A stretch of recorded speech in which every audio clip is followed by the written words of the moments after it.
nuestro libro que nos reúne esta tarde, titulado Niñas y niños en la migración de Estados Unidos a México, la generación 0.5. Y de manera introductoria yo quiero mencionar lo siguiente. Este es el tercer libro que presentamos dentro de un ciclo de conferencias al que hemos titulado Migración, Reflexiones en la Coyuntura. Este ciclo de conferencias tiene un sentido importante desde el punto de vista de la alianza que hicieron el Colegio de México y el Instituto Matías Romero. En primer lugar, porque nos permite presentar en un momento en que el tema, en general el tema sobre la migración, pues tiene un alto perfil en todo el mundo. Yo no diría nada más en nuestra región o subregión, sino en todo el mundo.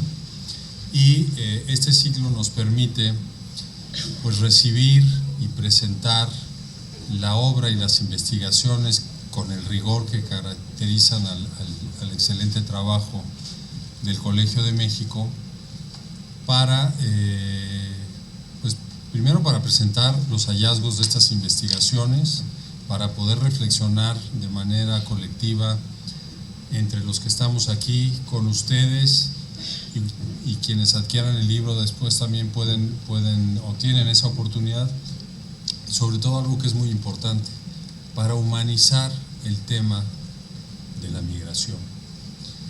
En el primer ejercicio que llevamos a cabo hace ya algunas semanas, se presentó el libro sobre las migraciones en las Américas, en donde se hizo pues un recorrido sobre distintos países o personas de distintos países que enfrentaban la migración por distintas razones. Se tomó como punto de referencia el continente americano y veíamos realidades de todo tipo dependiendo del lugar del que salían o su lugar de origen, ¿no? Y vimos las diferencias en cuanto a la motivación, en cuanto a las condiciones, el tipo de migración dependiendo del lugar. El segundo libro que presentamos, que se titula Volviendo a Casa, nos permitió conocer la condición en la que muchas de las personas que son deportadas o repatriadas de los Estados Unidos a México enfrentan una serie de condiciones difíciles desde el punto de vista legal, institucional, social, porque no tenemos, o los investigadores que presentaron el libro así lo afirmaban, no se habían desarrollado todas aquellas medidas de política legales para recibir a una parte importante de la población mexicana que por distintas razones tenía que volver a su país de origen y tampoco necesariamente caía de regreso en los lugares de los que eran originarios, sino que podría establecerse en distintas zonas de la propia República, generándose por ello también otro tipo de situaciones complejas. Y hoy, que es el tercer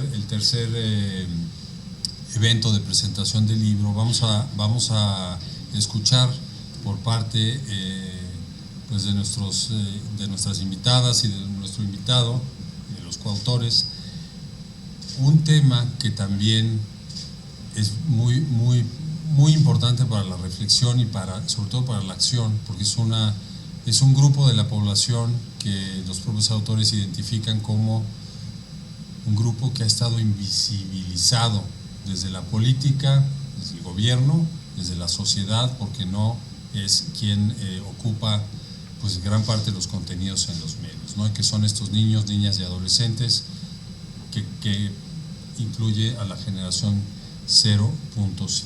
Entonces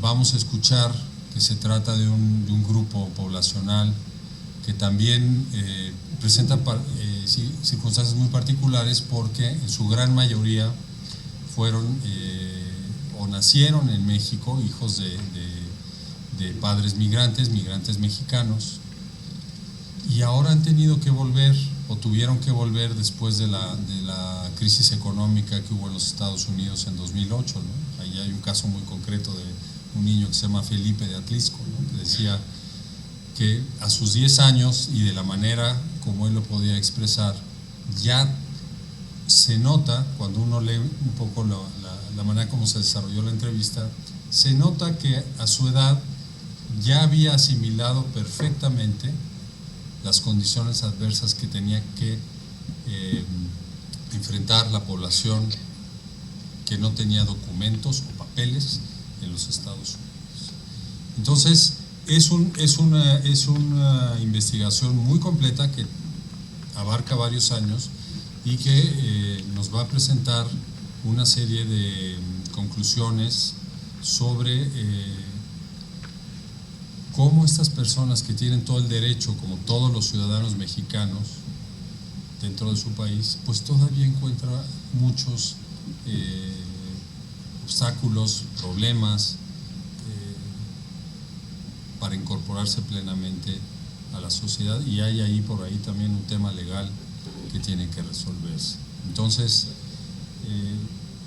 yo quiero agradecer nuevamente al Colegio de México. Tenemos el enorme privilegio de que esté su presidenta esta tarde con nosotros, Silvia. Muchas gracias por este ciclo de conferencias, la verdad es que ha sido muy enriquecedor para todos. Y vamos a comenzar. Les voy a compartir un poco el programa que tenemos esta tarde.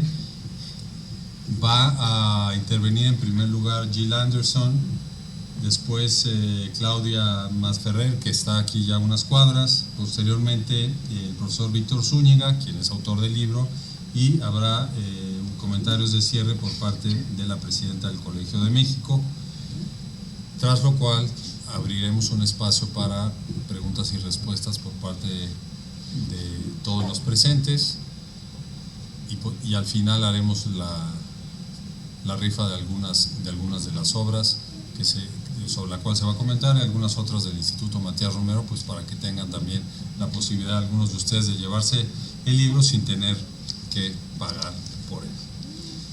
Y para comenzar entonces le voy a dar la palabra a Jill Anderson y quisiera presentarla brevemente. Ella es codirectora de la organización Otros Dreams in Action, una organización sin fines de lucro dedicada a la defensa y el apoyo mutuo con personas deportadas y retornadas en México.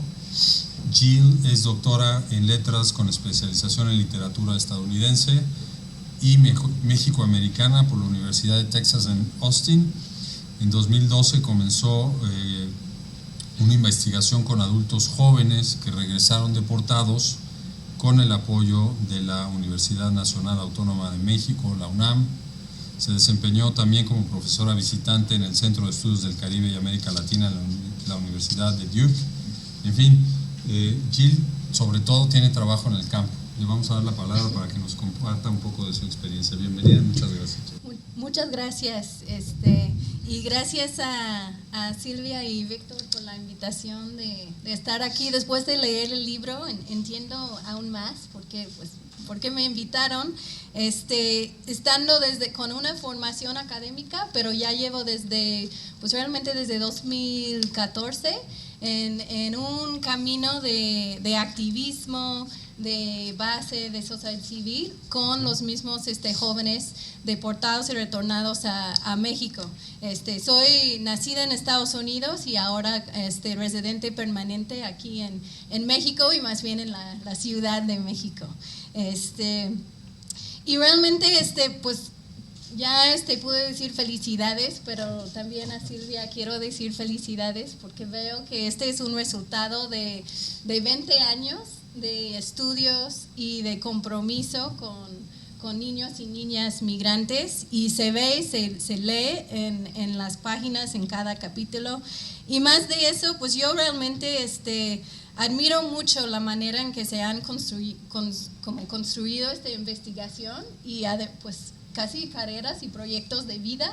Se ve con este método inductivo que yo creo que todo eso es un modelo que se puede tomar como un modelo muy poderoso, importante para el campo migratorio que es tan dinámico y en general, que usar un método inductivo que yo entiendo, luego me pueden decir si entendí bien, que es un método de escucha activa y de estar abierto a cambiar camino basado en lo que vas aprendiendo, que no es llegar con una teoría para probar, más bien es estar dispuesto a hacer mejores preguntas, a hacer mejores teorías basando en lo que estamos escuchando. Y no escuchando de cualquiera, escuchando de niños y niñas en procesos que son adultcéntricos, ¿no? En ámbitos académicos, ámbitos de política pública, donde no se escucha la voz, la sabiduría, la perspectiva de niños y niñas.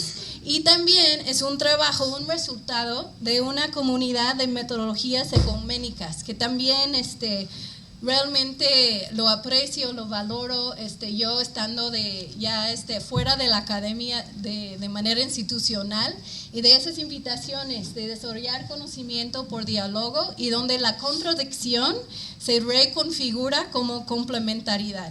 Y realmente eso yo planteo que eso es un modelo de excelencia para cualquier estudiante de posgrado que está iniciando su carrera ahora. Entonces, ya desde el nivel general, muchas gracias.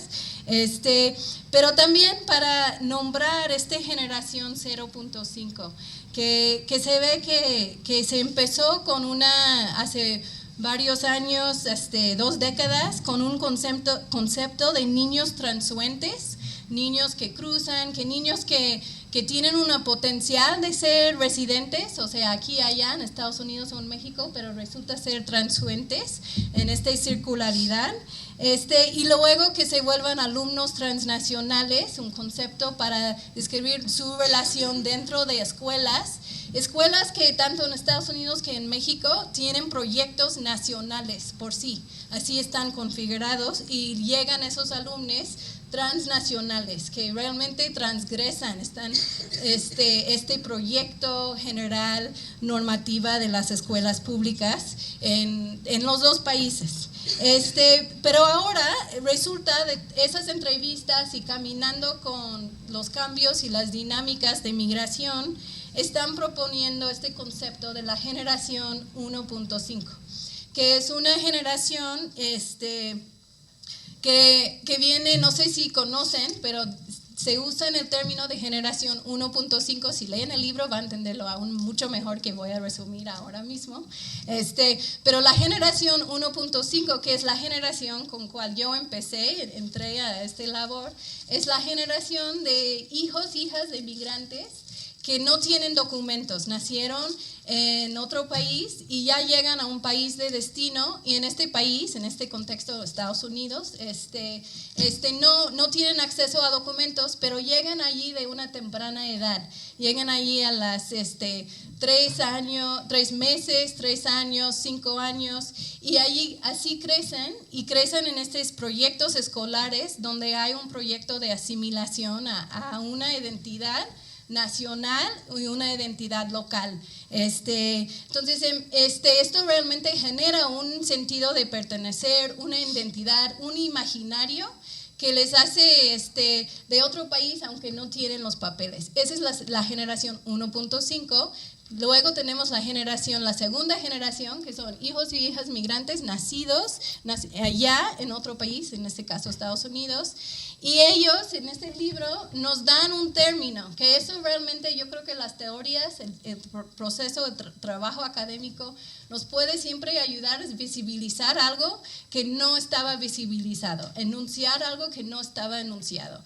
Y yo creo que este libro nos está ayudando a escuchar, reconocer, ver una población de personas que son de generación 1.5, generación segundo. Es una especie de matemática súper rara, pero llegan aquí y de repente son de generación 0.5. Y la manera de escribir es bastante poética en varios momentos, porque hablan de 0, habla de una potencial, de un proceso de generación justo, de construcción, que está realmente en proceso, y voy a hablar un poco más de eso al rato.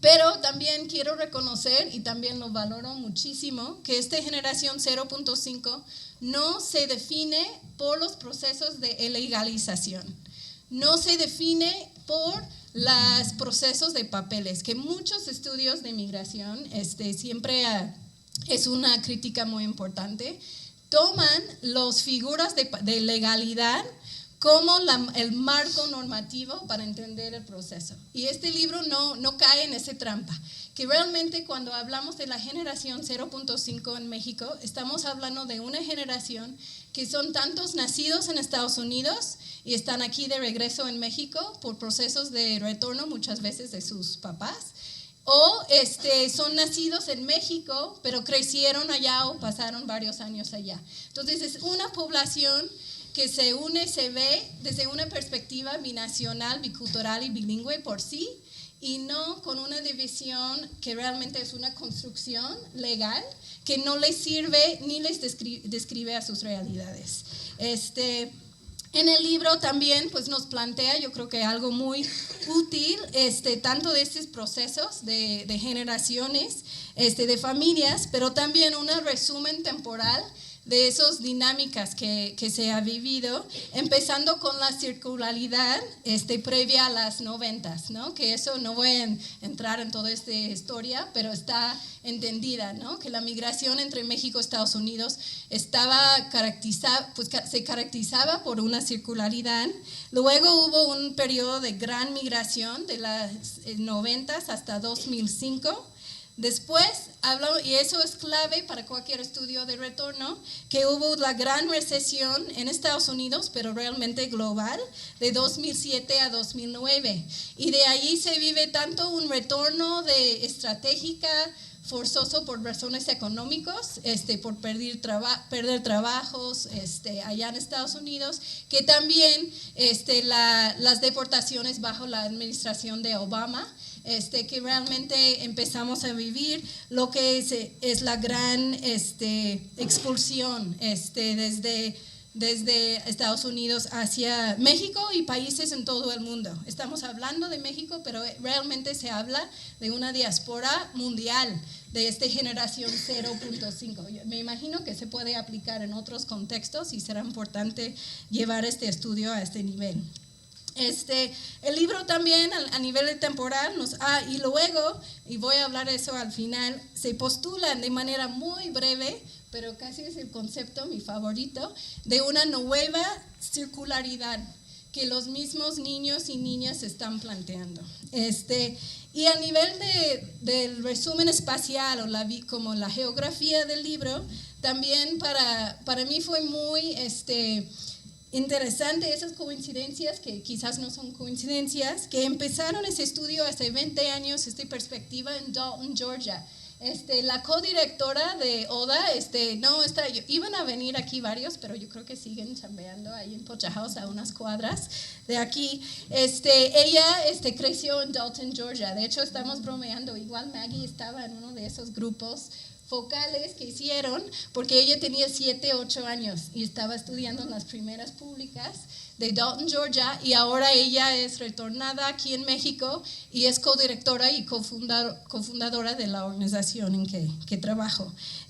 Pero luego este trabajo en Georgia les llevan el estudio a Nuevo León, a Zacatecas, Puebla, Jalisco y Morelos y ellos nos ofrecen toda una comparación, yo creo que muy importante a nivel translocal. No usan esta palabra, pero eso también ha sido una palabra muy importante dentro de ODA y Pochahouse para entender y hablar de lo que se vive. Que realmente lo que se vive en Monterrey es muy distinto de lo que se vive en Morelos en el retorno, y es muy distinto porque si vengas de una experiencia en California es 100% distinto de lo que experimentaste en Georgia, ¿no? Entonces realmente para entender necesitamos esta visión translocal.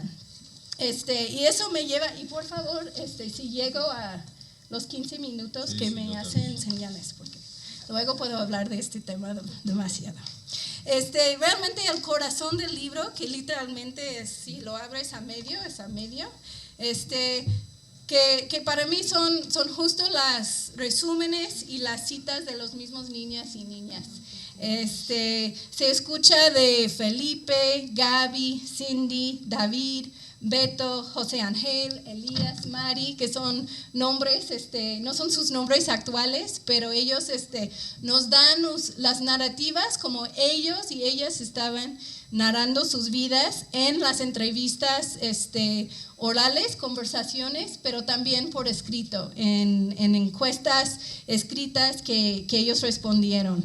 Y de allí me impactó pues mucho el hecho de que en la pregunta sobre el retorno toman nota del hecho de no escribieron párrafos narrativas grandes, era muy puntual. Esa es la razón que mi familia retornó, con claridad de, pues fue tan, yo creo que para ellos tan importante que hubo una razón familiar, que fue, y así fue explicado a los niños y niñas. Y en la mayoría del tiempo, y allí tienen que leer el libro para entender todo el detalle y la diversidad increíble, muy importante, pero la mayoría fueron por una razón familiar, que sea la reunificación familiar en un contexto de deportación y retorno forzado, o por la tragedia familiar, una muerte, una enfermedad, y eso impulsa una nueva estrategia de migración. Pero realmente leyéndolas y así escuchándolas, quiero mencionar algunas, como fuera Gaby, quien ella fue nacida en México. Entonces eso es clave. Ellos nos dan como categorías que luego los mismos testimonios se van rompiendo, pero las categorías nos ayudan a entender su población y verlas. Entonces Gaby, nacida en México, ella habla de que quiere regresar a Chicago. Claro, le va a ver difícil regresar a Chicago con las políticas públicas que ahora tenemos, y su hermano, nacido en Estados Unidos, quien quiere vivir en Monterrey, ya resulta que está disfrutando la vida en Monterrey. Este nivel de detalle lo agradezco muchísimo, porque era realmente para mí, allí está la realidad que aunque rompe un poco los esquemas, nos ayuda a entender las realidades de esos niños. También Cindy, nacida en México, ella misma se identifica como una persona bicultural, como Mexican American. Muchas de las entrevistas estaban en inglés, aunque están traducidas aquí, y entiendo que ella hablaba en inglés. Entonces ella se figura ella misma como participa de esta nueva circulación que el libro plantea, de escuchando a esos niños, una nueva circulación que se vive entre México y Estados Unidos, ahora con una voluntad de estar allá para poder regresar a México, estar en México para poder regresar a Estados Unidos. Y eso es igual como José Ángel, quien nació en Estados Unidos. Y también hay momentos emocionales, de emociones, de conexión, que yo creo que son muy, muy importantes, y hay que leer el libro para realmente disfrutar estos momentos de risa y de ser invitada, de ser testigo a traumas profundas que se viven esos niños, y te dan solo pistas de lo que se han vivido en sus trayectorias de migración.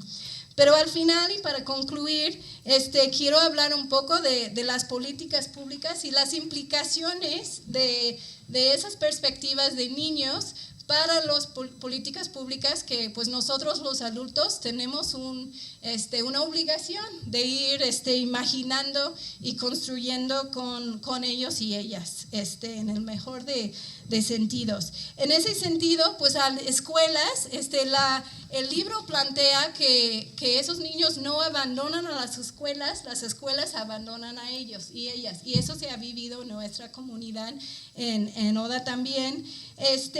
Y eso a pesar de que hay cambios al Acuerdo 286, a la Ley General de Educación, que se ha logrado por activismo, por incidencia de la misma población retornada, pero que no se ha bajado realmente como se debe hacer.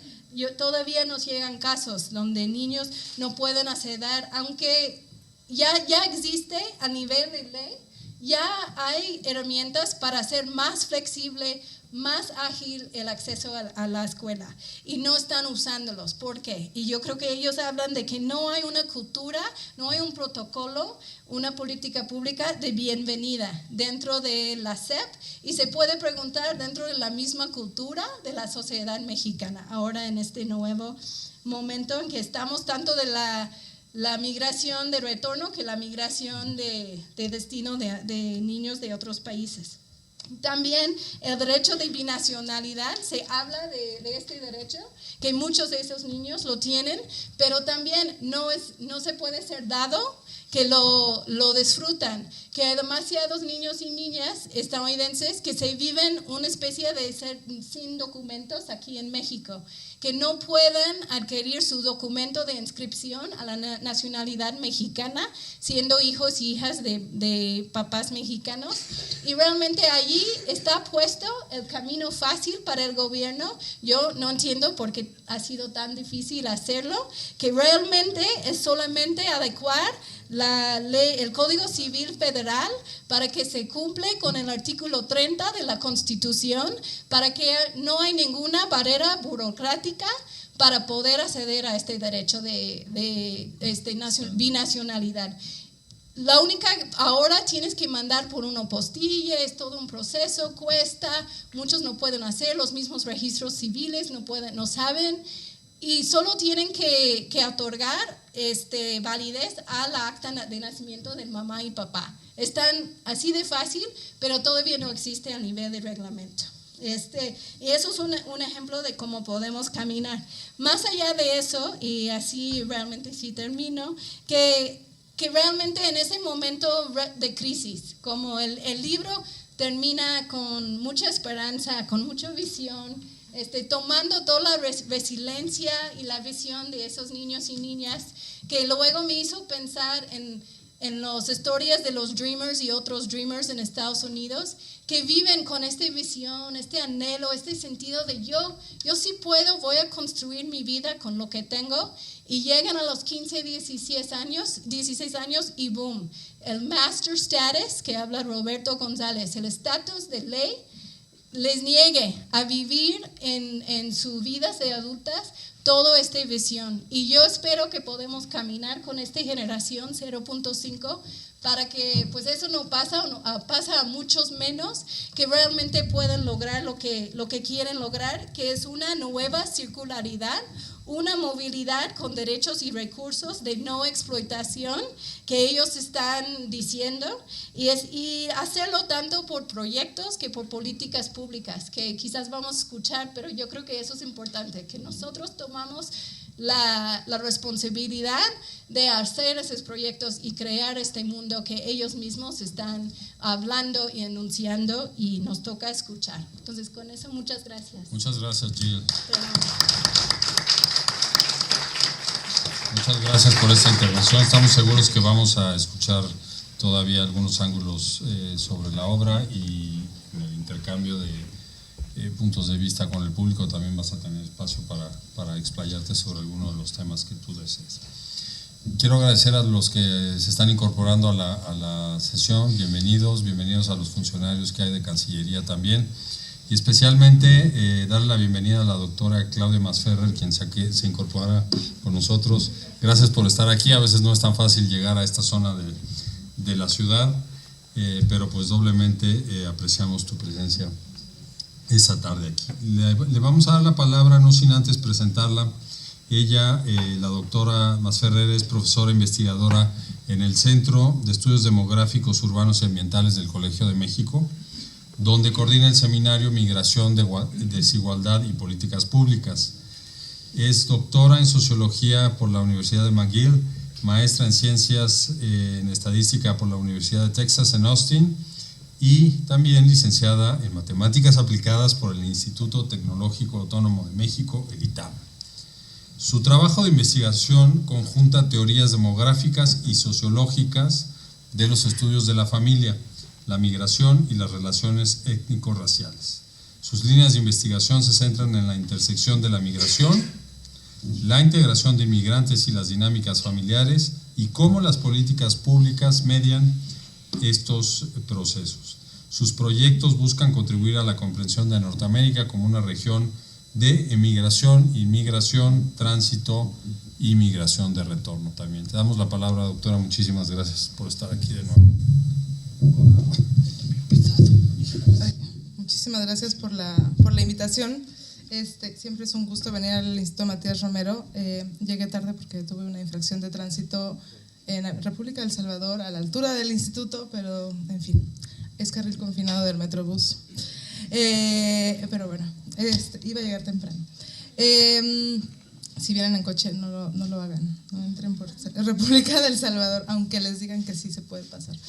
Es un gusto estar aquí, no solo en el instituto, sino también pudiendo presentar y comentar un poco sobre este libro que, digamos, antes que nada yo os quiero felicitar tanto a Silvia Yorguli como a Víctor Zúñiga por la materialización de este proyecto que, como mencionaba ya Jill, pues lleva 20 años de recorrido y eso creo que es algo que se nota realmente en el material cuando si ustedes lo leen, por la diversidad de fuentes utilizadas que hacen muy muy rico este material. Yo conozco a Silvia y a Víctor desde hace 10 años, cuando estaban, en un momento mencionan en el libro, en el estudio binacional, en el que creo que, digamos, es cierto que a partir de ese estudio, de esa visión de qué es lo que ocurría en ambos lados de la frontera, ellos enfocándose en el tema educativo, si uno piensa qué es lo que ocurrió hace 10 años y cómo estamos hoy aquí y las discusiones que teníamos hace 10 años y las discusiones que tenemos hoy, creo que es muy, muy importante resaltar que las discusiones han cambiado muchísimo, ¿no? Hace 10 años ya teníamos un aumento muy importante de retorno, ya teníamos este pico que se ve en las fuentes censales, pero las discusiones que estamos teniendo ahora son en realidad pues el resultado de 10 años que venimos observando algo que quizás en su momento parecía una coyuntura, pensábamos en ese entonces como producto de la crisis económica, pero que lleva 10 años de coyuntura y que pareciera que en realidad pues ya es algo que deja de ser simplemente importante porque hubo un pico, digamos, ¿no? Sino que en realidad creo que se ve muy bien justamente cómo esa visión que se tenía hace 10 años, ahora sí podemos, digamos, hablar de tendencias y de patrones.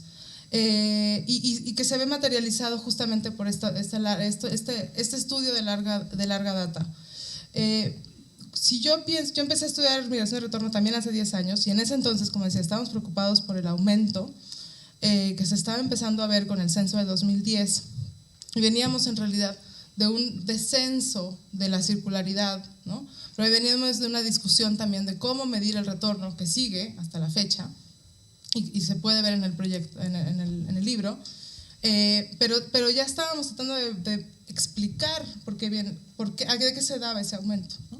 Y en ese entonces, en realidad, si ustedes piensan qué pensábamos en 2010, 2011, obviamente Donald Trump existía, pero no como existe ahora, ¿no?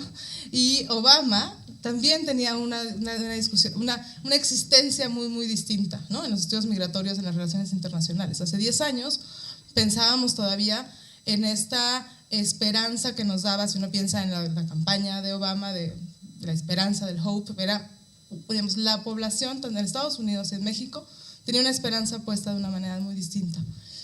Y ya sabemos ahora que hubo un aumento de deportaciones, que la crisis y la recesión se hicieron sentir en todo el mundo a lo largo de los años, que el efecto después de la recesión cambió, pero diría yo que algo que sabemos hoy y que deja muy en claro el libro es que uno de los grandes mitos a los que estamos muchas veces expuestos nosotros cuando escuchamos o discutimos un tema migratorio es que tendemos a pensar que el retorno, así como la emigración se debe a razones económicas.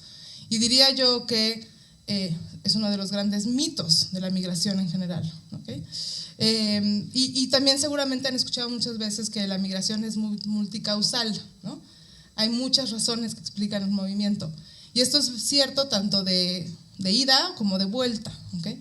Pero en el libro queda muy claro que el retorno o la inmigración de estos niños y niñas se debe a muchas razones, a una gran heterogeneidad de perfiles, pero que además en realidad, digamos, no se puede resumir, no se puede reducir, aunque los autores tratan de reducir en tipologías que son muy útiles, ¿no? Las motivaciones de estos niños de estar aquí en México. Y cuando empecé a ordenar mis comentarios para la presentación, pensé en, digamos, orientarlo en los grandes 5 mitos del retorno y cómo este libro va en contra de esos grandes mitos. Diría yo que el primer mito que derriba este libro es el pensar que el retorno se debe solo a razones económicas o a razones de deportación, muchas veces en esta falsa dicotomía de voluntario o involuntario, ¿no? Estos niños están aquí muchas veces, bueno, algunos de ellos justamente para evitar una deportación, como simplemente como una, digamos, medida preventiva, ¿no? Pero también están aquí porque hay padres que piensan que van a crecer mejor en México, sus hijos, con vínculos familiares, con redes que quizás los cuiden, fuera de las pandillas en Estados Unidos, o digamos, también para algunos México es visto como un lugar propicio para que crezcan los niños, para otros no, ¿no? Pero digamos, hay razones familiares, y cuando uno dice razones familiares, no estamos pensando en los motivos que ya, digamos, de la migración de antes, en el que el retorno se daba a las comunidades de origen donde habían dejado el hombre a su cónyuge e hijos, ¿no? Hay nuevos arreglos familiares, hay niños que viven con sus abuelas, con sus tíos, que viven con la madrina, y estos distintos arreglos familiares hablan realmente de que, digamos, el peso de la familia también tiene un rol distinto al que tenía antes, ¿no? Pero diría yo que aún en el caso de deportación de algún miembro de la familia y este retorno, esta llegada a México en conjunto, deja de claro que en realidad, digamos, no es ni siquiera tampoco muchas veces la deportación. Y aquí hay como diferentes grados de deportación, si me dejan decirlo, aunque sea una barbaridad, pero digamos, no todos están regresando con una orden de deportación. Muchos están regresando como retornos voluntarios, entre comillas, otros están tratando de evitar la deportación, pero saben que no tienen legalmente ningún otro recurso para permanecer, o estuvieron detenidos un tiempo en la cárcel y entonces prefieren salir. Digamos, también hay como un gran continuo de esta palabra deportación, remoción, regreso forzado, ¿de acuerdo? Entonces yo diría que el gran mito es ese: no solamente se migra a Estados Unidos por faltas de condiciones económicas, sino que se regresa también por una gran motivos y causas. Y en ese sentido creo que otro gran mito, ¿no?, es que los migrantes son hombres adultos, vamos a decir adultos mayores de 15 años o mayores de 18 años, que van a trabajar, ¿no? Y en este caso estos niños, niñas que están aquí en México, no han migrado porque están necesariamente buscando oportunidades laborales en México, pero tampoco las buscaron en Estados Unidos, ¿no? Y sus padres incluso tampoco lo hicieron muchas veces, ¿no? Cuando uno piensa, por ejemplo, en los casos de mujeres que van a casarse con su novio de la secundaria, pues no necesariamente, y que ni siquiera trabajan en Estados Unidos, pues también estamos hablando de otros motivos. El libro dice muy claramente que hasta ahora los estudios de migración han sido adultocéntrico y que, digamos, una propuesta, y la propuesta del libro es justamente traer a los niños de vuelta a los estudios de la migración, y lo hacen muy bien, ¿no? Y lo hacen muy bien justamente por lo que mencionaba también ya Jill, de esta importancia, diría yo, de reconocer que el concepto de generación se queda corto y no puede realmente ser útil como una categoría si es que no se hace una adecuación que nos saque del nacionalismo metodológico, ¿no? Y justo hace poco me tocó dictaminar un artículo, una revista en Estados Unidos, un artículo en inglés sobre el retorno, que trataba de buscar un término para estos menores, ¿no? Pero ellos los seguían viendo como inmigrantes de la generación 1.5 que regresan. Y es como, no son inmigrantes ya. Si yo lo veo desde México, son migrantes de retorno o inmigrantes, pero en el caso de que hayan nacido en Estados Unidos, ¿no? Pero, digamos, esta falta de lenguaje en los estudios de migración creo que el libro deja muy claro que se debe a un problema de nacionalismo metodológico donde cada quien ve el lado que le toca, ¿no? Entonces, desde México, los nacidos en Estados Unidos son extranjeros, o sea, inmigrantes, y los otros nacidos en México que estuvieron en Estados Unidos y regresaron, pues son migrantes de retorno. En Estados Unidos, los migrantes de retorno son simplemente emigrantes que se les perdieron de pronto, ¿no? Que desaparecen, como dice en el libro, ¿no? Digamos, vamos a las escuelas en Dalton, Georgia, y desaparecen estos niños. Pero después, pues resulta que allá eran segunda generación, acá era 1.5, pero pues aquí ¿qué son, no? Y creo que sí, el término 0.5 es muy bueno porque pone justamente en entredicho dónde estamos. Pues no estamos ni aquí ni allá, porque estos niños van a estar en cualquier momento en los dos lugares, porque muchos de ellos, sobre todo si nacieron en Estados Unidos, pueden ir y venir, ¿no? Ahora, otro gran mito, diría yo, es esta idea de integración. Creo que el libro es muy bueno también en cuestionarnos qué es asimilación, qué es integración, qué es inserción, porque normalmente, digamos, si uno piensa desde el lado de perspectiva de derechos, todos estos niños que son parte del estudio están siendo entrevistados en escuelas. Entonces uno podría pensar que todos ya tuvieron este derecho cubierto porque están en la escuela, el acceso a la educación está ahí, ¿no? Pero el libro va más allá en decir, bueno, digamos, son invisibles, y son invisibles, uno podría pensar que entonces están muy bien integrados, porque entonces digamos, en Estados Unidos muchas veces cuando uno habla de asimilación o de integración, un indicador es justamente que se desvanezcan estas diferencias. Entonces uno podría pensar que esta invisibilidad es algo positivo porque, pues, digamos, son tan mexicanos como los otros estudiantes, ¿no? Pero el libro nos dice que no, digamos, que no solamente nos están reconociendo las necesidades o las dificultades que tuvieron estos niños por haber estado fuera, sino que en realidad es importante también tratar de entender cómo se fragmentó, digamos, su trayectoria educativa, su trayectoria de socialización, las necesidades que van a tener. Quizás no es que tengan problemas de aprendizaje, sino que no entienden el vocabulario, no pronuncian bien, o simplemente son tímidos, pero porque no se atreven a hablar, pero porque en realidad quizás no, digamos, esa diferencia quizás sí es necesaria hacerse notar para poder facilitar su integración educativa, digamos, vista de otra forma, ¿no?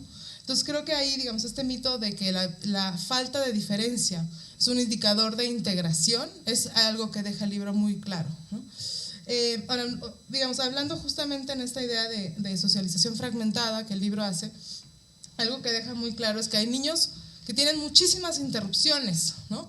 Y cuando uno trata de pensar en el origen y en el destino, o en los estudios de migración, cuando uno habla como en el retorno y el destino del retorno, pues como que se piensa en un solo lugar, ¿no? Y muchos ya sabemos que pues, el origen puede no ser el mismo del destino del retorno, pero incluso en el destino en Estados Unidos puede haberse movido uno mucho.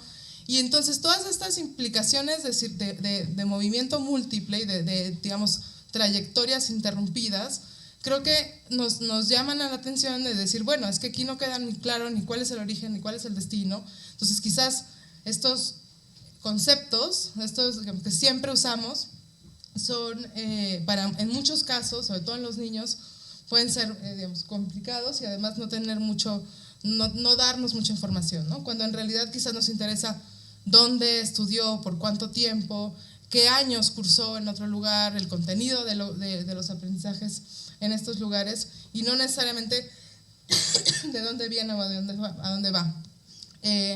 A mí me gusta mucho la discusión sobre las diferencias geográficas porque es algo que también he trabajado, pero además me interesa mucho tratar de entender cómo es diferente, digamos, a lo largo del territorio mexicano la experiencia de migración, la experiencia de retorno.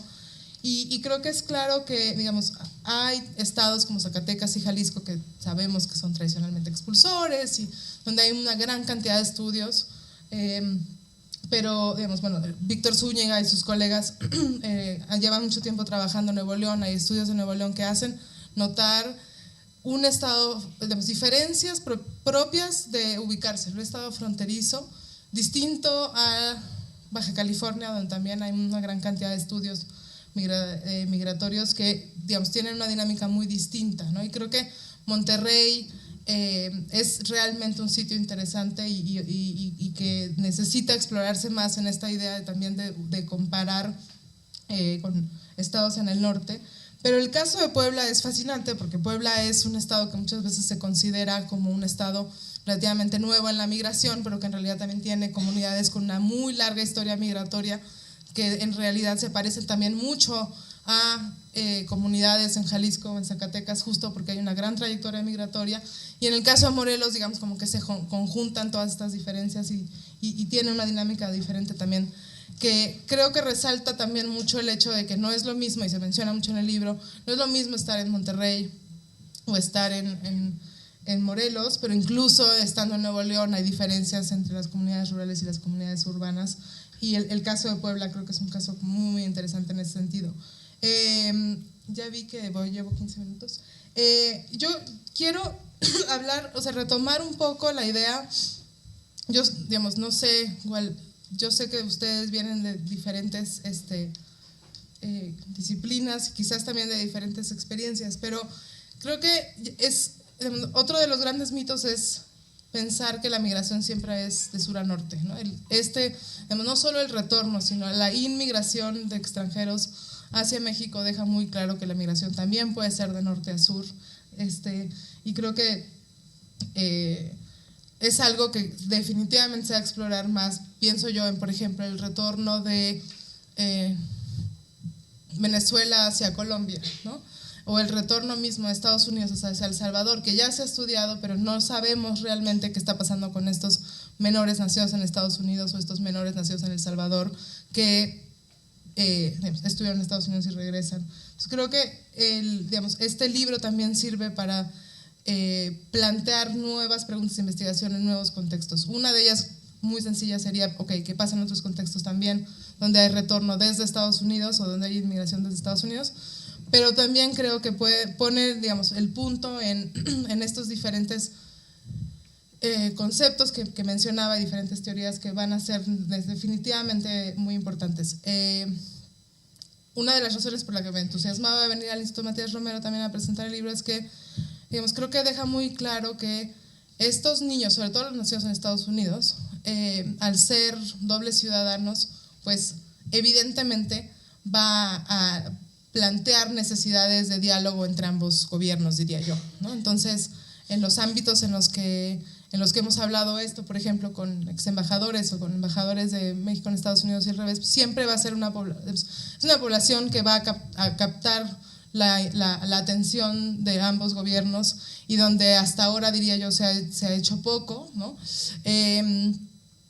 A mí me preocupa mucho que, sobre todo los menores nacidos en Estados Unidos que llegaron siendo jóvenes a México y que están viendo esta posibilidad de ir en un futuro a Estados Unidos, pues lleguen a Estados Unidos con unas condiciones muy precarias porque no tienen ya el manejo del idioma inglés, porque ellos van a saber historia de México, pero no historia de Estados Unidos.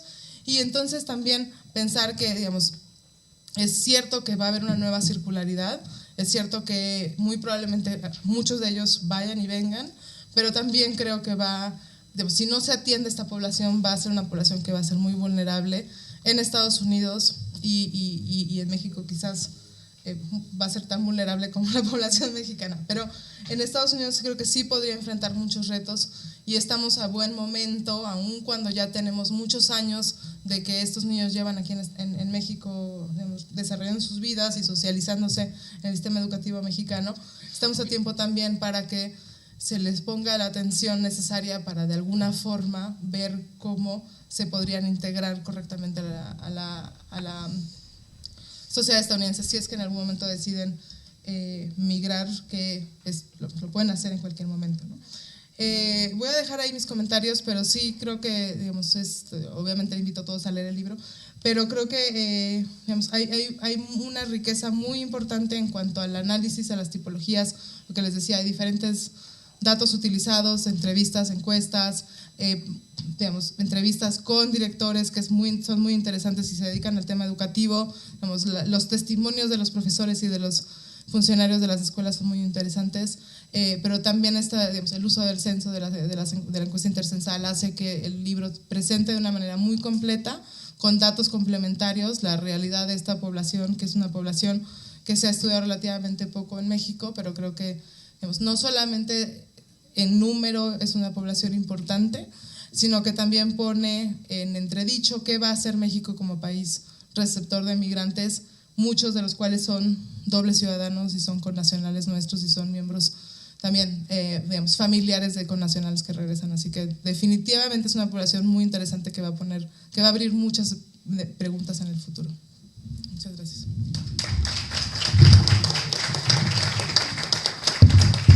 Muchísimas gracias, doctora, por pues, poner de relieve estos mitos en los que se desarrolla la discusión en torno a esta población, ¿no? Y que sobre todo llamar la atención a la sociedad y a los gobiernos de ambos países sobre la realidad y el desarrollo en los próximos años que pueda tener esta población en caso de que decidan, como lo acabas de mencionar al final, volver a estudiar, tener acceso a cosas con las que ya estuvieron en contacto, pero que no necesariamente tienen el camino fácil. Vamos a darle la palabra y le agradecemos nuevamente su presencia al doctor Víctor Zúñiga, quien es autor del libro y actualmente profesor de Sociología en el TEC de Monterrey. Es también miembro del Sistema Nacional de Investigadores de México, tiene el nivel 3, que ustedes saben que es el más alto. Tiene un doctorado en Sociología por la Universidad de París y sus investigaciones se centran desde el año 97 en niños migrantes internacionales y la integración social de los migrantes mexicanos en los Estados Unidos, en México, entre otras cosas. Entonces, sin más, de nuevo, profesor Zúñiga, muchísimas gracias y te damos el uso de la palabra. Alejandro, mil gracias, es un honor estar aquí en el instituto. Para mí es una oportunidad estupenda para dar a conocer un poco las inquietudes que nos unen a Silvia y a mí. Agradezco mucho a Claudia y a Gil porque fueron muy generosas en sus lecturas y creo que la calidez con la que la transmitieron sus reflexiones va a hacer que un par de personas de este auditorio compren el libro, quizás, ¿verdad? Y se genere interés en este tema. Yo considero que los autores, pues en general debemos más bien escuchar, pero dije, bueno, me dieron la palabra, quizás en 10 minutos puedo decir dos cosas que me parecen muy importantes y darle la palabra luego a Silvia. Y quizás una tercera o 2.5 cosas que son muy importantes para meter la aritmética de las generaciones de migrantes, ¿verdad? La primera, fíjense ustedes, es que Silvia y yo le dedicamos el libro a 3 niñas y un niño. 2 de ellos ya lo recibieron, yo fui a sus casas en poblados muy pequeñitos del Estado de México, viven. Bueno, una ya se mudó con sus padres al estado de Guerrero. Los nombres que aparecen en la dedicatoria pues son sus nombres verdaderos y en el libro pues son nombres ficticios.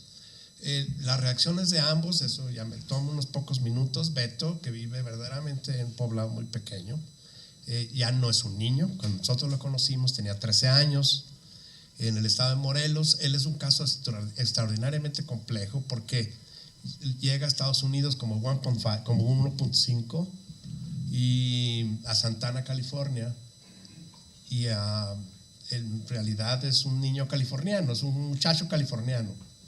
Y sucede que la madre, que es una guerrera náhuatl de Morelos, es una mujer, sigue siendo una mujer, una guerrera, una mujer que se enfrenta a las dificultades. Le robaron el celular y se agarró a palabras con quien le robaron y para desgracia de ella eran miembros de una pandilla delincuentes muy agresivos, y entonces se presentaron al día siguiente, porque me dieron a la cárcel a uno de ellos, fue y los denunció. Y entonces le dijeron, si no se van de Santana en 24 horas, los vamos a matar a su hijo. Pues sabemos en qué secundaria está. Bueno, él es Beto. Y cuando le entregué el libro, es un joven que ahora ya de 18 años, con ciertas facilidades o fascinación por las matemáticas. Entonces estuvo viendo los cuadros, pero sigue teniendo su primera lengua, el inglés, a pesar de 5 años. Y después de que estuvo viendo, dijo, we exist. Me parece que es un regalo para Silvia y para mí, que un niño diga, ya existimos. Entonces es la parte, no solamente la visibilización, sino el derecho a existir en una nación como México, el derecho a existir en la otra nación. En el caso de Lulú, ella es nacida en Kansas, creada en San Diego, California, y se regresan a México porque hubo una junta familiar en donde los padres les dicen a las 4 hijas, deportaron al tío, de hermano de la mamá, y eso nos puede pasar a nosotros, al padre y a la madre, no a ustedes, porque ustedes nacieron aquí. Y en la conversación, las 3 mayores, la más chiquitilla no participó mucho porque tenía 3 años, pero todas las demás participaron en la conversación y dijeron, vámonos todos como familia, vámonos, no queremos estar aquí. Y se regresaron en condiciones muy adversas, pero ahí van. Lulú tuvo una trayectoria escolar muy fragmentada. Es una niña que nosotros casi le tenemos nosotros todo el equipo, ahorita voy a referirme a eso, una especie de veneración, porque nos ha mostrado tantas historias tan fabulosas, ¿verdad?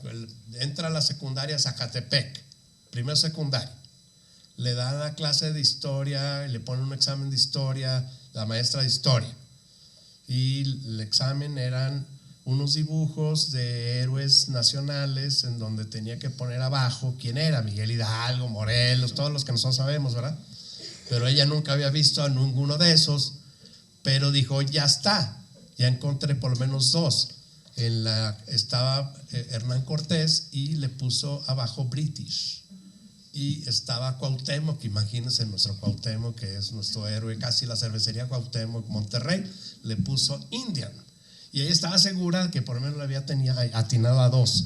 La maestra le metió una regañiza tremenda, cómo era posible que le pusiera Indian a Cuauhtémoc y cosas de esas. Entonces duró 3 meses en la secundaria y abandonó, y luego retomó, y así hasta. Ya tiene 18 años. Entonces, cuando recibe el libro de parte de nosotros, dijo, nunca creí que lo iban a hacer, no creí que yo iba a estar en un libro. Entonces es el punto al que quiero llegar, es que en 2011 por primera vez hay 2 demógrafas y sociólogas demógrafas, una de ellas es Silvia Gorgiuli y Edith Gutiérrez, que como se dice en inglés, creo que en español no es correcto decir esto, pues que publican un libro, un artículo seminal en el que dicen, sí, están regresando los mexicanos de Estados Unidos a México, pero el 25% son niñas y niños. O sea, tomen nota, son niñas y niños. Le estamos todo el tiempo discutiendo, encontrarán empleo, no encontrarán empleo, esto, el otro y aquello. Son niños y niñas, es un reto para las escuelas, es un reto para la sociedad, es un reto, etc. Ese artículo seminal 2011 porque alerta, aquí hay una visión totalmente adultocéntrica del asunto. Bueno, este es así como el primer elemento que yo quería compartirles, y el segundo creo que es importante y lo adopto a partir de la invitación que hizo Jill en este sentido. Hace unos 8, 9, 10 meses, uno de los colegas que más cercano ha estado a nosotros, Silvia y a mí, a todo el equipo, es un antropólogo de la Universidad de Nebraska, que todos le decimos Ted, y a él le encanta que le digamos Ted, y se apellida Hammond. Entonces Ted Hammond y yo dijimos, bueno, estamos hartos de la historización que se ha hecho de la inmigración México-Estados Unidos, fundada en lo que ya Gil acaba de decir, en las normas, cambios y las voluntades políticas y las cronologías basadas en disposiciones jurídicas. Entonces, la época de los braceros, la época de los enganchados, la época de los indocumentados, la época de los mojados, la época IRCA, la época post-IRCA, y todas esas son épocas fundadas en decisiones del poder o del Estado. Y entonces usted y yo dijimos, vamos a hacer un ejercicio de una periodización fundada en las narraciones de los niños y de los padres. La revista que va a publicar esto, pues es una súper linda revista británica que se llama Children's Geographies, y entonces no aceptan un artículo si no viene la perspectiva de los niños. Si no viene de la perspectiva de los niños, no les interesa el artículo. Y entonces, vamos a ver, y salió una periodización así, que con esto termino yo mi intervención, porque ubica al libro. Esa es la idea. Según visto por los padres, visto por los niños, en todas las narraciones que tenemos, que son más de 1000 páginas, que revisamos usted, Hammond y yo, ¿qué es lo que dicen? Una época en la que íbamos y veníamos y yo dejaba mi familia acá. Y a esa la llamamos la gran circulación y duró como 10 años, 100 años. Y que implica algo que colegas norteamericanos me lo niegan, pero que implica que los mexicanos no nos queríamos quedar a vivir en Estados Unidos, queríamos ir a trabajar, ganar dólares, dejar a la familia acá, mejorar las condiciones y luego regresar y luego incorporar a mis hijos mayores, varones, en este circuito. Pero no, sí se instalaban algunos, pero no era una migración de colonización, era una migración circular, ir y venir. Por eso las familias estaban acá. Esa se cortó, que sería el fin de la circulación en 1986 en adelante, porque militarizaron la frontera. El Senado de Estados Unidos militarizó la frontera. Esa no es una decisión más que de ellos. Entonces taparon la frontera y se interrumpió la circularidad. No se interrumpió enteramente, pero sí se vio muy, digamos, afectada. Peligrosísimo, carísimo, todo. Entonces, ¿qué pasó? Pues que la legislación estadounidense construyó una válvula check. Las válvulas check las conocemos bien en Monterrey porque se usan para que entre el agua de la ciudad y no se regrese la del tinaco. Es una válvula de la plomería que deja entrar el agua, pero no deja que salga, porque si no, cuando ya no hay agua de la ciudad, se regresaría todo el agua del tinaco. Es una válvula check que la construyeron porque una vez que entraban los mexicanos sin documentos a Estados Unidos o con la visa de turista, una vez entrando ya no venían, ya no regresaban, se quedaban allá. Y entonces la prueba de eso es que nunca en la historia migratoria de Estados Unidos-México pasó el porcentaje de la población mexicana nacida en México residiendo en Estados Unidos en el mismo momento, nunca pasó del 3.5%. 3.2, 2.6, 2.2 en un mismo momento. Y de repente en el 2000 estaba el 12% de la población mexicana nacida en México viviendo allá. Entonces ¿qué pasó? De la gran circulación pasamos a la gran migración. Casi 13 millones de mexicanos nacidos en México viviendo allá de golpe. Pero entonces ya no era el migrante que iba a trabajar, sino que era su esposa, el hijo que había nacido acá, la abuelita, el primo, la comadre. O sea, de reunificación familiar allá. Se pasó de la casa dividida, que es la que se tenía antes, a la casa reunificada allá en Estados Unidos, a una nueva casa. Bueno, ya creo que tengo que sintetizar las condiciones que se empezaron a presentar en 2005 a la fecha y que se incrementaron en 2008 y que son las vigentes de manera muy drástica en este momento, dan pie ahora de que de la gran circulación pasamos a la gran migración, ahora pasamos a la gran expulsión. Todos son expulsados de un modo o de otro. Si cuando los niños nos dicen, nos venimos porque mi abuelita se estaba muriendo, quiere decir que la abuelita no podía ir a Dalton, Georgia. no la iban a dejar entrar. Entonces toda la familia tenía que venirse a acompañar a la abuelita y ya no pueden regresar. Entonces todos son de alguna manera expulsados. ¿Qué pasa con la mamá y el papá de Beto? Son expulsados porque si se quedan en Santana, los matan. Alguien puede haber dicho, pues ¿por qué no se fueron a San Francisco, California? Pues no conocían a nadie. Ya estaban todos atemorizados.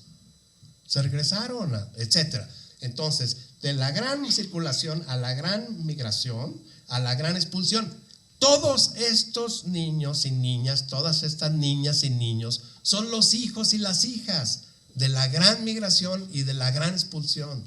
Están ahora en México. Entonces, sí lo planteó muy bien Alejandro cuando dijo, este es un asunto de política pública, inclusive de la concepción que tenemos de nosotros mismos como sociedad.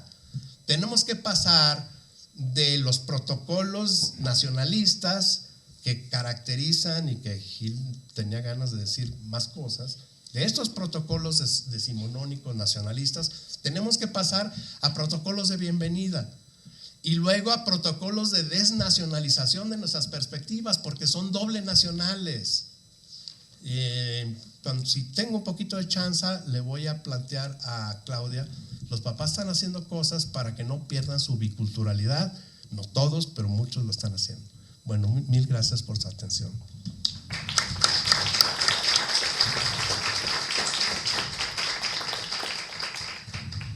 Pues creo que es al contrario, Víctor, todos tenemos que agradecerte por lo poco que has compartido en estos minutos, pero con una enorme riqueza del contenido. Estoy seguro que en el intercambio de puntos de vista nos podrás compartir algunas cosas más.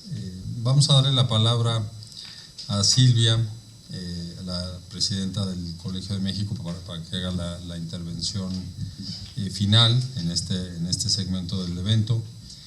Pues Silvia, como ya se mencionó, estudió Sociología en la Universidad Nacional Autónoma de México, en la UNAM, es maestra en Demografía por el Colegio de México y obtuvo el doctorado en Sociología en la Universidad de Brown en los Estados Unidos, además de una estancia de investigación en el Centro de Estudios Avanzados en Ciencias de la Conducta de la Universidad de Stanford en California.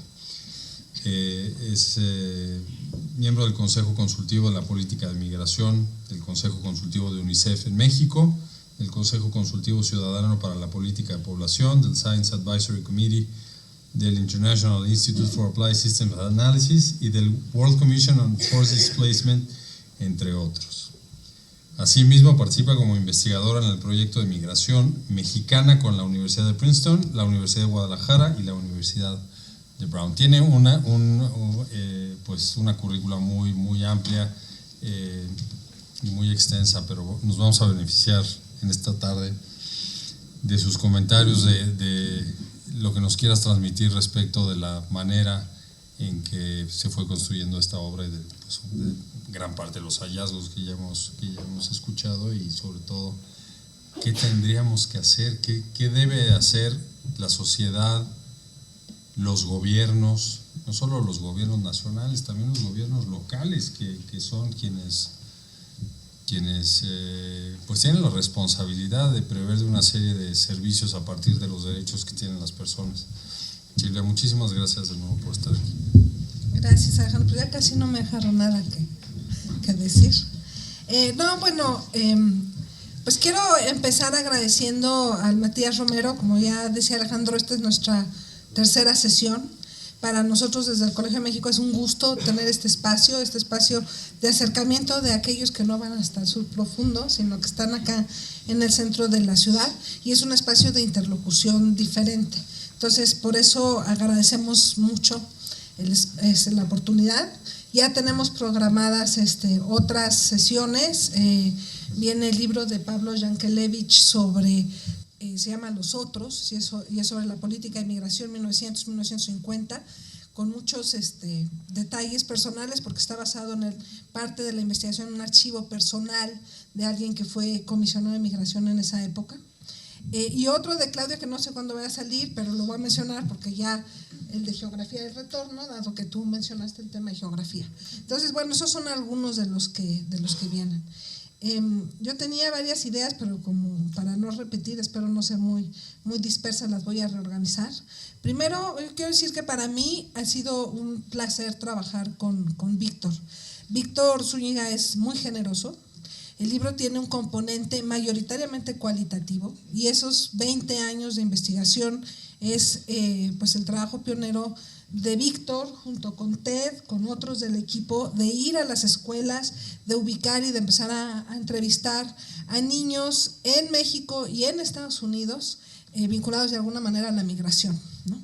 Y Víctor y su equipo de trabajo abrieron esta brecha y como ya mencionó Víctor, efectivamente tuvimos una coyuntura, un acercamiento muy afortunado cuando salieron los resultados del censo de 2011 y descubrimos que había esta población que, como bien decía Claudia, no solamente era que los mexicanos que se van para allá, sino que los que regresan, y con estos nuevos componentes de no solo los hombres o los adultos que están regresando, sino esta población infantil.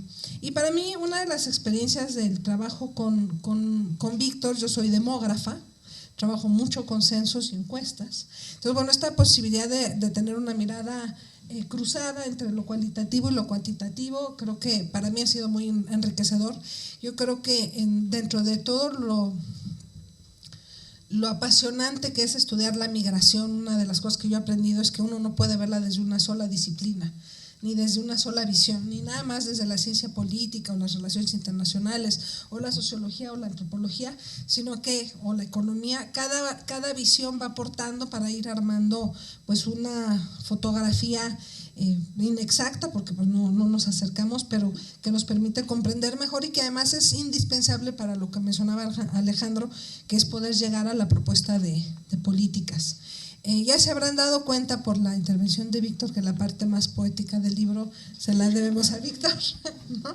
Entonces, bueno, esa es otra parte. Y también esta idea de que es no solamente la experiencia de investigación, los relatos, las narrativas de los niños, de visibilizar lo invisible, sino también el reto metodológico de decir, bueno, las formas tradicionales, y creo que quedó muy claro en lo que Jill y Claudia presentaron, las formas tradicionales de estudiar la migración no nos alcanzan cuando estamos hablando de niñez, ¿no? Y de ahí la idea justamente de este concepto de la generación 0.5, la cual pues yo creo que es una forma, una invitación justamente a ver a la migración de otra manera y a lo mejor en lo que voy a mí no me estás contando el tiempo. A lo mejor de lo que dentro de todas las ideas que traía, lo que voy a decir es lo que para mí han sido aprendizajes de este libro. Ya no voy a hablar del contenido porque creo que se hizo de manera muy exhaustiva, pero más de lo que creo que son aprendizajes y cosas que tenemos que estar viendo hoy. Algunas vinculadas con política pública y otras con la agenda de investigación. En primer lugar, en la situación y en la coyuntura que está viviendo México hoy, hablar de la integración de los migrantes es algo nuevo, ¿no? Y creo que ahí la experiencia de lo que nosotros estamos viendo, o sea, cuando vas a las escuelas, cuando hablas con los niños, cuando hablas con los maestros, así como encuentras experiencias de apertura, de buscar aprovechar lo que los niños traen, de buscar de mucha empatía, por ejemplo, de algunos maestros, también te encuentras mucha cerrazón, ¿no? Entonces, ¿qué he aprendido yo de esta investigación? Que nuestro sistema educativo es sumamente inflexible, sumamente rígido, que tiene muchos problemas para integrar al niño que no tiene la trayectoria tradicional de que entró en preescolar y luego primero de primaria y va progresando. Y esto que hemos aprendido con estos niños lo encuentras en los relatos de niños migrantes internos, lo empiezas a encontrar ahora en los relatos de niños desplazados forzados por la violencia en México, y lo encuentras en un problema que no sabemos cómo enfrentar, que es el de los niños centroamericanos en los flujos más recientes de la migración, ¿no? Entonces yo creo que ahí de repente decimos, son cosas tan sencillas. Hubo un cambio del que Jill puede hacer mayor referencia porque ella conoce más cómo fue el proceso. Uno de los principales obstáculos es que los directivos te decían, no podemos aceptar a los niños porque no traen acta de nacimiento. Entonces, ¿cómo que no lo puedes hacer? No trae el acta de nacimiento apostillada, etc. Oye, pero pues se vino y ya no pueden regresar porque los papás, no, si no la traen no lo acepto. Ese pequeño cambio de la SEP hizo un cambio en términos de acceso impresionante. Y son cosas que son medidas muy sencillas. O sea, no estamos hablando de las grandes políticas o de la gran reforma del sistema educativo mexicano. Estamos hablando de pequeños cambios, ¿no? Hay cosas que a mí me impresionan mucho de las historias mismas de los niños que toman como estrategia invisibilizarse, ¿no? Así como decir, oiga, bueno, pues todo esto es parte de la experiencia. Oiga, pues aquí tiene usted unos niños que vienen de Estados Unidos. No vienen de Estados Unidos, tienen problemas de aprendizaje, no hablan bien. O sea que los profesores, los maestros no tienen esta sensibilidad de acercarse al niño que es diferente. En una experiencia que teníamos hace mucho tiempo, tiene mucho tiempo trabajando una parte del sector educativo de Sonora con los maestros de Arizona, ¿no? Entonces, bueno, para entender el contexto de lo que los niños en Arizona, llegó un momento en que tenían en algunas escuelas, la mayoría de los niños eran mexicanos o mexicoamericanos, ¿no? Entonces, el sistema educativo de Arizona, de Phoenix en concreto, dijo, bueno, tenemos que entender el contexto de dónde vienen estos niños, cuál es la lógica del salón de clase, cómo funciona el salón, para cuando lleguen allá, pues nosotros también poder entender cómo facilitamos su integración y que aprovechen todo el proceso y tengan éxito en su trayectoria escolar, ¿no? Creo que esa parte de la sensibilidad nos falta en general en el sistema educativo mexicano, y como yo mencionaba, creo que hay cosas que no implican la gran reforma del sistema educativo mexicano. Ya hemos tenido muchos ciclos de grandes reformas del sistema educativo mexicano, sino aspectos muy centrales como el acceso, como la empatía, cómo trabajar con el bullying, ¿no? En términos de la aceptación de los niños en la escuela, etcétera. Y hay muchas lecciones de las que podríamos hablar y hablar más, Víctor, porque tiene más experiencia que yo, de resiliencia y las estrategias de los niños para sobrevivir al sistema escolar, la dificultad con los maestros, con los compañeros, etcétera, que son lecciones de vida. Pero para mí esa es la primera gran lección. Nuestro sistema educativo tiene mucho que mejorar en términos de aceptar al niño que no tiene la trayectoria tradicional. El otro aspecto que es un aspecto que yo creo para mí es muy doloroso, es que llevamos mucho tiempo, y aquí sí los internacionalistas lo saben, en una construcción de una agenda de derechos humanos en donde el interés superior del niño aparece como una convención que a donde tú vayas nadie te va a decir que no, el interés superior del niño. Y de repente llegas a los contextos más específicos y te das cuenta que de ese discurso, que en el discurso internacional y en las herramientas y instrumentos internacionales suena maravilloso, es muy difícil de llevar a la práctica, ¿no? Entonces, todo esto de los procesos, las dificultades de los niños en acceso a servicios, en el tránsito, en el reconocimiento, que vimos además en esta migración de niños que ocurrió después de la gran recesión en Estados Unidos, que se mantiene en números más pequeños porque se mantiene una hoy en día, y lo trasladas a otros niños en movimiento, como es el caso de los menores centroamericanos en México y en Estados Unidos, donde el tema de la detención de los niños o la presencia de los niños en los centros de detención en México y Estados Unidos no está resuelto. Todos lo sabemos, todos hemos visto fotos, todo el mundo en lo político puede decir que es algo terrible, pero no pasa nada, ¿no? Entonces son como estos aspectos que decir, bueno, a raíz de estos primeros niños en la migración, digo, cuando otra vez, como decía Víctor, yo después de Víctor, pero cuando empezamos con esta línea de investigación, no sabíamos cómo la presencia de los niños iba a ir creciendo y volviéndose más heterogénea y incluyendo otros flujos que antes no veíamos, ¿no? Entonces, pues yo creo que las experiencias de ellos que tienen menos situaciones adversas porque se supone que están regresando a su país o al país de sus padres, pues nos sirven de experiencia para entender lo de los otros flujos que están llegando. Hay muchos aspectos que yo creo que nos permiten anticipar. Bueno, cuando uno estudia migración, una de las grandes preguntas que te hacen es ¿y qué va a pasar? ¿Quién sabe? ¿No? O sea, la migración es de lo más difícil, que decíamos, este cambio que hubo después de 2007 en retorno, nadie lo anticipó, nos lo encontramos en el censo de 2010 y ya todo el mundo lo documentó, pero cambia muy rápido. Pero lo que sí sabemos es, por ejemplo, como ya mencionó Claudia, que tenemos que pensar el componente familiar de la migración, que tenemos que pensar en cómo podemos llegar, por ejemplo, a acuerdos o arreglos entre los dos países para beneficiar a esta población en movimiento, que vamos a tener algo inédito y que a mí me parece interesantísimo, una gran población de dobles ciudadanos, ¿no? O sea, no sabemos si todos los que tienen derecho a la doble ciudadanía la soliciten y la ejerzan, pero va a ser algo inédito en términos del volumen de dos países que van a compartir dobles ciudadanos. Y hay un concepto que a mí me gusta mucho y voy a cerrar aquí también con un comercial, que es la idea de los estudiantes que compartimos, ¿no? Y le digo porque los cuatro que estamos en esta mesa, excepto Alejandro, en un mes vamos a estar justamente en la cuarta conferencia de una iniciativa que empezó UCLA y que en la que está también el Colegio de México, de los estudiantes que compartimos. Y es justamente cómo cambias la visión y dices, bueno, hay una población infantil, nacida en Estados Unidos, nacida en México, de padres mexicanos, de matrimonios mixtos. Claudia puede hablar de eso porque es parte de su investigación. O sea, padre mexicano, madre estadounidense o viceversa, etcétera. Es una población que compartimos y es una población que va a poder estar yendo y viniendo.